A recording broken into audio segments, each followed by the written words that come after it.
I have something I want to share that is common to all mothers. It's advice that mothers have given. All mothers anywhere have given their kids. Make sure to change your underwear always. You'll never know when you'll have an accident.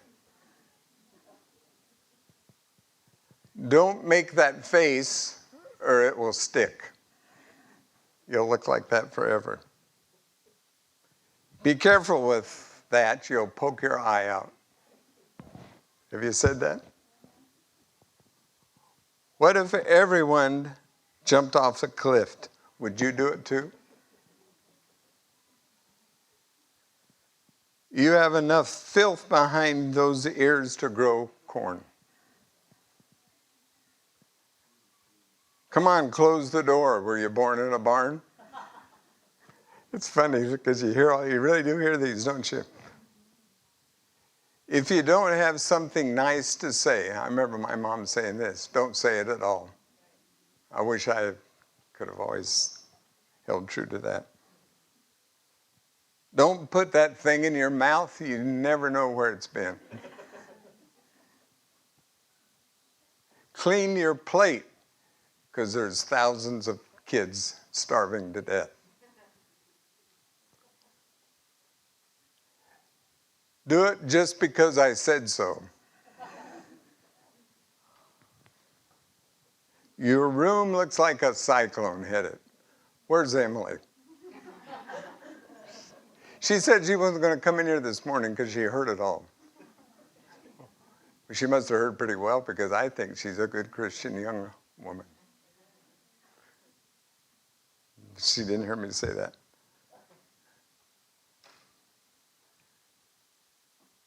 I hope you have children someday and they're just like you. I brought you, I never heard this, but that's pretty good. I brought you into this world and I can take you out.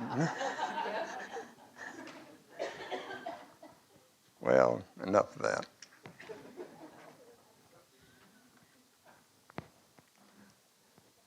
Pastor Steve said, just relax and have a good time, didn't he? Well, I want to talk to you, some seriously, some maybe not so serious, about 7 ways to love your mother. Isn't there a song that says 7 ways to lose your lover? Isn't there something like that? Seriously, I think there is. This is 7 ways to love your mother, so don't get them mixed up. And I'm talking to you from John chapter 19, verse 25. John 19, verse 25. Near the cross of Jesus stood his mother. You've heard passages on, or this passage many times on Mother's Day. I have, and it's still worth our consideration, of course. His mother's sister, Mary, the wife of Clopas, and Mary Magdalene. When Jesus saw his mother there and the disciple whom he loved standing nearby, he said to his mother, "Dear woman, here is your son," and to the disciple, "Here is your mother." From this time on, the disciple took her into his home. I can't imagine what it was like for the mother of Jesus to be at the cross when he was crucified. You ever think about that? Horrible, wasn't it? I don't know how she stood it. It was terrible for her to see that happen. I can't imagine how she must have felt. And then Jesus turns to John and he said, "This is my mother, and you take care of her, will you?" And he did. And John lived a long life. So he took care of her, as far as we know, all the rest of her life and John's life. because he loved her. He took care of her until she went to heaven. Now Jesus is on the cross. He's bearing the whole sins of the world is on him. We can't imagine how that must be. I mean, we go through difficult times, and we feel like we're bearing the burden of the world, but he was bearing the sins of the world. My sins, your sins, everybody's sins were on Jesus at that time. And how important and how significant, of course, that was. But get this. He didn't forget his mother. Yeah, all that on him, all that weight, all that trouble, yet he loved his mother enough to make sure that she was taken care of for the rest of her life. Mothers are important, aren't they? Where would we be without them? That's kind of ironic, isn't it? Kind of an oxymoron.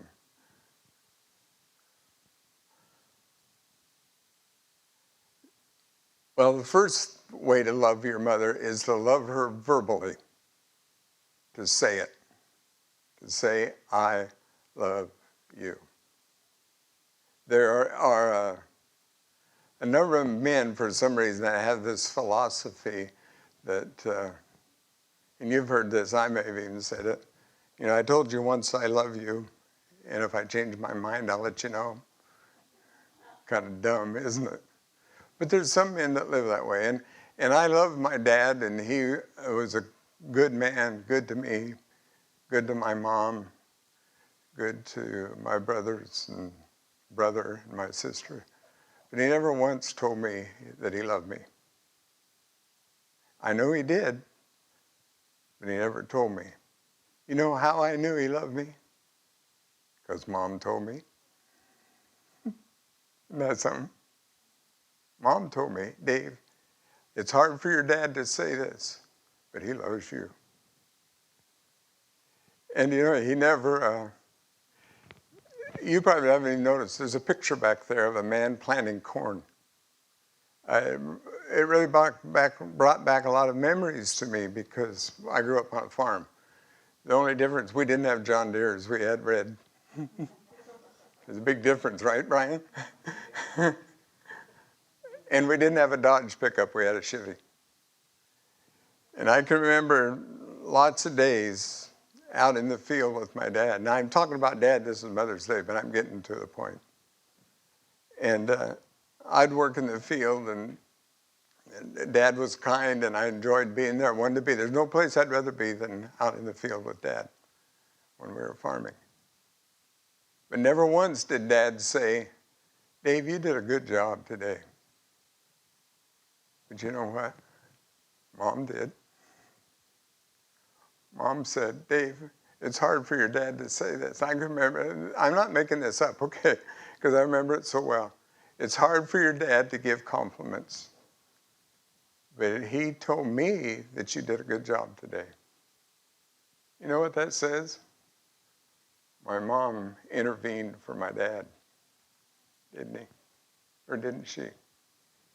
She loved me enough, and she loved him enough to intervene for him. Something I'll get on with. This is still loving verbally. Only 2 times do I ever remember my mom and dad getting in an argument. Was when they were doing income tax. Because it was a farm, it was complicated, and they didn't hire anybody to do it. And when they were putting up wallpaper. It's not a thing you do with your wife, is it? If you want to stay married. It worked. They were married over 50 years. Well, there's a letter to dear Abby that I want to share with you, and it has to do with this loving verbally. And you know, I don't believe everything on Facebook, do you? You better not, because But even on Facebook it said, you don't need to say I love you, just show it. Well, that's not entirely true. People need to hear it. Anyway, Dear Abby, I enlisted shortly after Pearl Harbor. 36 days later, I was on my way to the Philippines. En route, the Philippines fell to the Japanese and we were routed to Australia. 11 days after we landed, I met the most beautiful girl in the world. On our first date, I told her I was going to marry her, and I did, 18 months later, while on a 10-day R&R leave from New Guinea. After more than 57 years of marriage and 2 children, my beloved Mary died 5 days before Christmas. Although we agreed that our ashes were to be scattered over the mountains, I found I could not part with hers.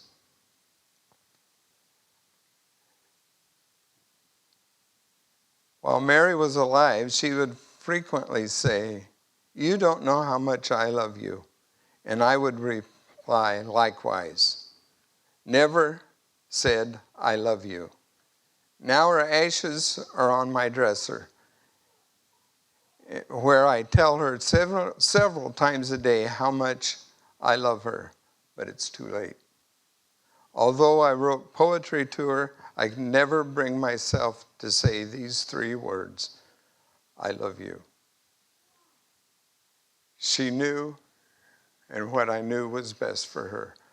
My dearest was dying, and we thought she was comatose, and I told her, there aren't enough words to tell you how much I love you. A few hours later, she whispered, not enough words, and died. The reason I'm writing this is to urge men to express their feelings while their loved ones are alive.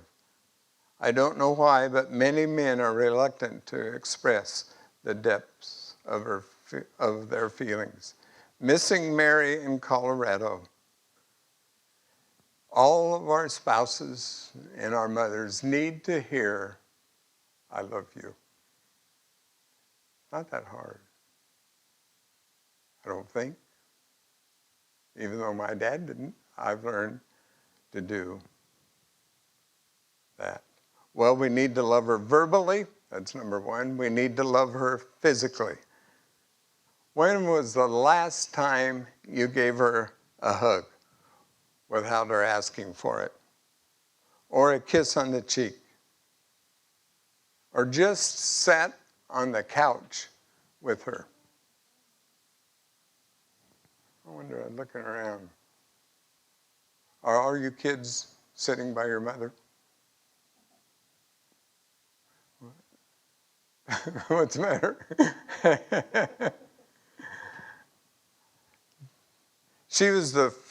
Your mother was the first person that ever touched you. She carried her in a womb for 9 months. And her first priority when you were born was for her to hold you. She cuddled you, she stroked your head, she rubbed your feet, she held your little cheeks against hers. She gave you a finger to grasp. She did all these things, including a spit bath now and then. Never do that. Every mother has, I think. When you were little, she would say, give me some sugar. And you'd pucker up and slobber all over her. And she never minded a bit. She accepted those wet, sloppy kisses and even thanked you for them. And she gave you bear hugs so hard that she couldn't hardly stand it, but she did. She did all these things. She changed your dirty diapers. Well,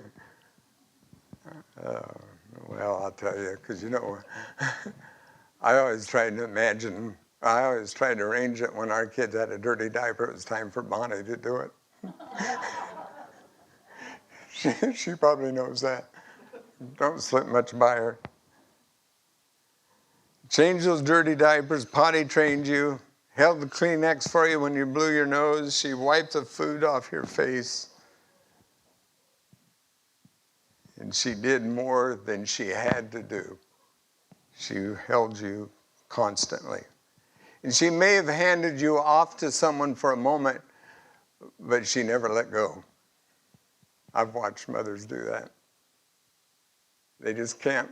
They love them so much, and they give them for someone else, but just for a moment. There was a little boy in Panera this morning, and I couldn't keep my eyes off him. He was so cute. I noticed his mother would only let him go so far. She kept us within her perimeter where he was safe. And I thought that was neat. It would mean more to her a hug or to be close to her than flowers or candy or eating out or even diamonds. Well, maybe not the diamonds. There is exceptions. She might appreciate that. Well, you love her physically, verbally, and love her patiently. How about that? She may not always warrant that, but love her patiently. They have an incredible job to do and no pay. No position in the business world compares to the physical, emotional, and spiritual commitment that mothers have. You know what the census says? No occupation. She rises up at daybreak and starts her tasks through the day. She cooks meals. She may scrub the kids' faces and school books and lunches, gets homework ready, and all of this is needed. Yet the census meets out no occupation. When breakfast dishes are all done, she maybe bakes something and cleans the rooms up one by one with one eye watching the baby while she mends and does the jobs around the house just to kind of break the monotony. Yet the census man says no occupation.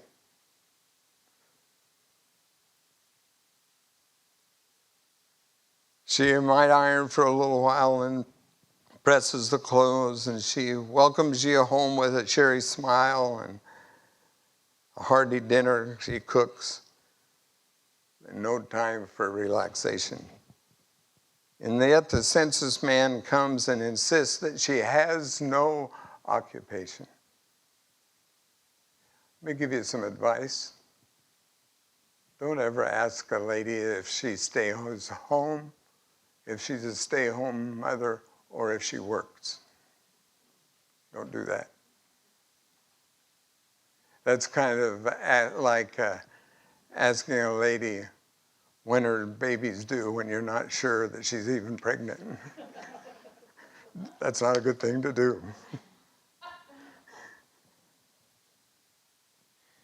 Be patient with her. In spite of all she does, we often get impatient with her, and we take for granted for what mothers do in our wives oftentimes. Those clothes are still dirty, or that's not ironed, or those aren't my favorite cookies, or I like that over rice. Where is it? She picks you up after school and she's 5 minutes late and you get upset. Love her patiently because she's tender to your needs, and there's no reason to take advantage of her. Just be patient. Teenagers, it's unfair to you to be more kind and considerate and patient to your friend's mother than it is to your own. What about that? I ought to be getting some good plugs from mothers today. I accept tips. Or if you treated their mother the way you treat your mother, they wouldn't want you around. It's that simple. Love patiently. Dr. Dobson read on Focus on the Family on the radio a letter from an 80-year-old woman on her birthday. And this is what it said. To all my children, I suppose my upcoming birthday started my thoughts along these lines. This is a good time to tell you that what I truly want are things I can never get enough of, yet they are free. I want the intangibles. I would like for you to come and sit with me and for you to be relaxed. We can talk or we can be silent. I would just like for us to be together. I need your patience when I don't hear or when you don't hear what I say the first time. I know that how tiresome it is because I'll always be repeating, but sometimes I must ask you to repeat. I need your patience when I think too much about the past with my slowness and with my set ways. I want you to be tolerant with what the years have done to me physically. Please be understanding about my personal habits. I spill things, I lose things. I get unduly excited when I try to figure out my bank statements. I can't remember what time to take my medicine or if I took it already. I take too many naps and sometimes sleep helps the day go by. Well, there you have it. Time, patience, and understanding. These are priceless gifts that I want. Finally, in his letter, the apostle Paul wrote, I can do all things through Christ which strengthens me. I know I can too. It's a wonderful feeling to know his eye is on the sparrow, and I know he cares for me. I guess being old isn't so bad after all. Love, Mom. Well, love her patiently. Love her attentively.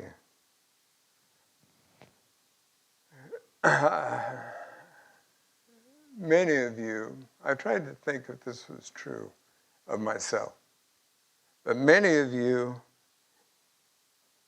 have poured your hearts out to your mother because you knew you had a sympathetic ear. You knew she would always understand. And even as adults, you've gone to her when you want someone who will really listen and understand, and she will always be on your side. Think about that. Isn't that nice? To have somebody that will always be on your side. In a documentary last year, there were men going to the execution for capital crimes, and they were interviewed, the men and their mothers. And the moms would say, well, he's such a good boy. The interviewer would say, yes, but he slaughtered 37 people with an axe.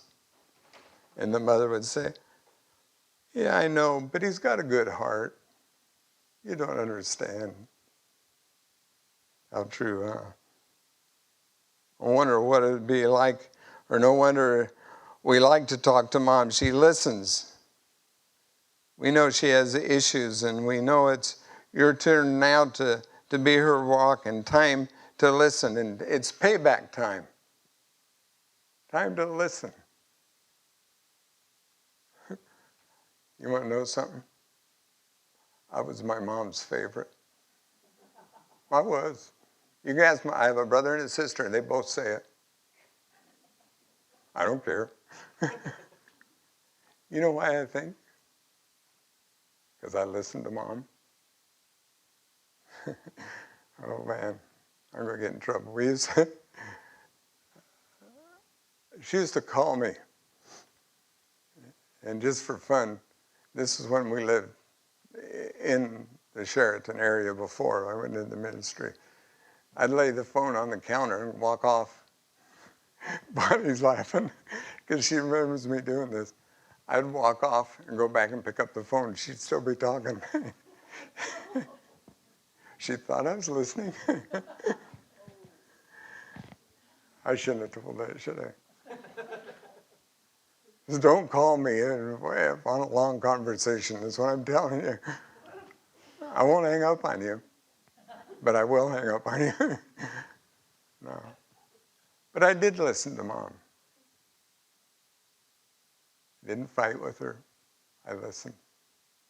I remember there were times when I gave her advice. I remember when the house was getting run down, and the roof was leaking and the windows were rotted. And I said, Mom, my dad was suffering from Alzheimer's. I said, Mom, it's time for you to sell the farm. She did, shortly after that. But we listened. And you might say, well, she's always complaining, just like you did. Or talks about herself, just like you did. They have in the older days and the longer days, they have many fears and anxieties. But love them patiently. Love them attentively, love them patiently, love them gratefully. Love them with grateful hearts. Be thankful for your mom. In an elementary school class, had been studying magnets and how metal objects are attracted to each other. And at the end of the semester, the teacher put on the exam this question: 6 letters that start with M. Remember, they've been studying magnets. 6 letters that start with M, that picks up things. What am I? Over half of the kids said mother.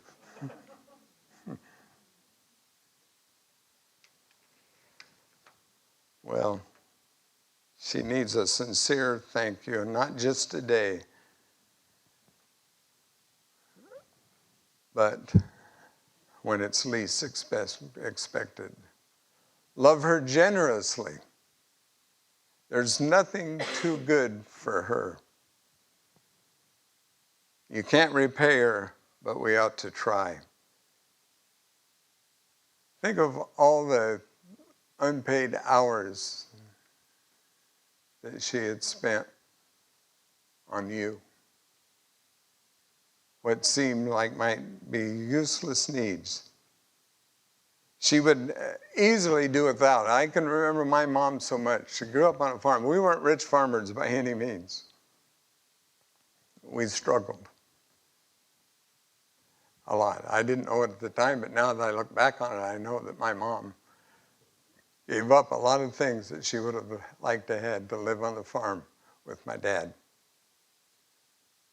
She'd clear her schedule so that she can do things for you, and gives up opportunities so she can have more opportunities with you.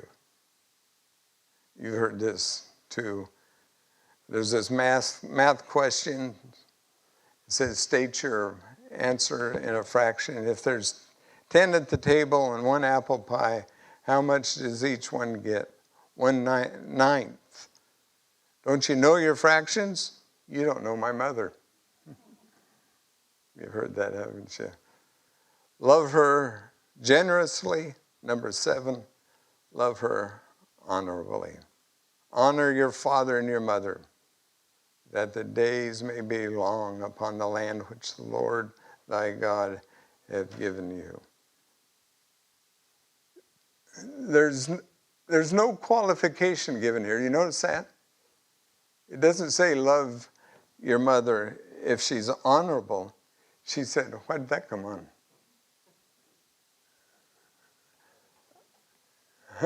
There you go, thank you. It doesn't say if she's honorable, love her. It doesn't put any qualifications at all. I've watched Dr. Phil a few times. More than I should, maybe. You like Dr. Phil? There's a bunch of mothers on there that aren't honorable. You know what gets you know what gets me? I've been doing this for 35 years, and I know what I'm talking about. You know what bothers me? God has never, in any of his programs, I've never heard him one time say that God will help them or let Jesus help you. He's always got all the solutions, and he's good at it too. I don't mean that. But anyway, there's plenty of mothers around that may not be honorable, but the Bible says honor them anyway. Another commandment says, your mother is the heart of your life. Don't break her heart. Sad, isn't it? Well, when God created mothers, he was into his 6th day of overtime. And an angel appeared and said, you're doing a lot of fiddling around with this one. The Lord replied, have you seen the specs on this order? She has to be completely washable, but not plastic. She has 180 moving parts, all replaceable. She runs on black coffee and leftovers. Have a lap that disappears when she stands up. A kiss that can cure anything. Let me kiss that. Broken arms, disappointing love affair. 6 pairs of hands. The angel shook her head and slowly said, 6 pairs of hands? No way. And God said, it's not the hands that are causing me the problems. It's the 3 pairs of eyes that I'm having trouble with. One pair sees through doors when she asks, what are you doing in there? And she knows all along what you're doing in there.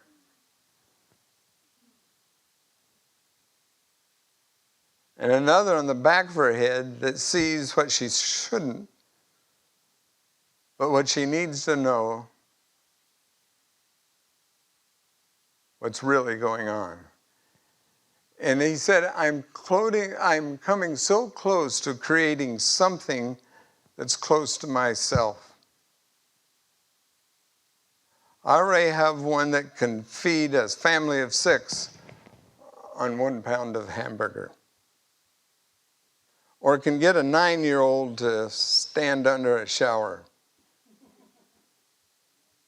And not only can she think,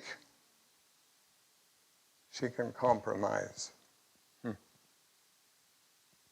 Finally, the angel bent over and ran her finger across the cheek of the mother. And the angel said, I told you that you were trying to put too much into this model. There's a leak. God said, that's not a leak. It's a tear. What's it for? The angel asked. It's for joy. It's for sadness. It's for disappointment. It's for loneliness. It's for pride. You're a genius, shouted the angel. And the Lord said nothing. Love her verbally. Love her physically. Love her patiently. Attentively. Gratefully.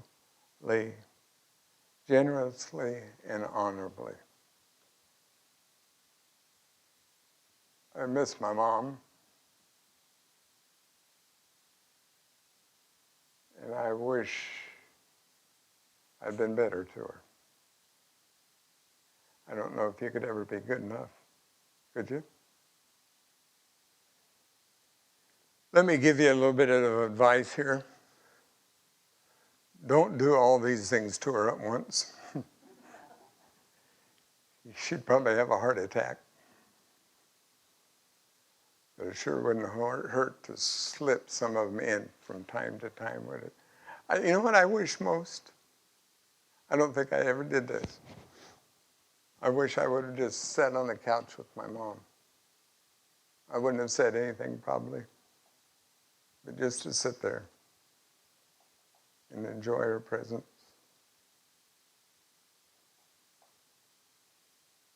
Well, there's always what you could have done, isn't there? And she understands, I know, and I know she did then. She knew that I loved her. But Lord, help us never to be too busy for Mom. Give her the time that she's earned. Take time to be with her and to honor her.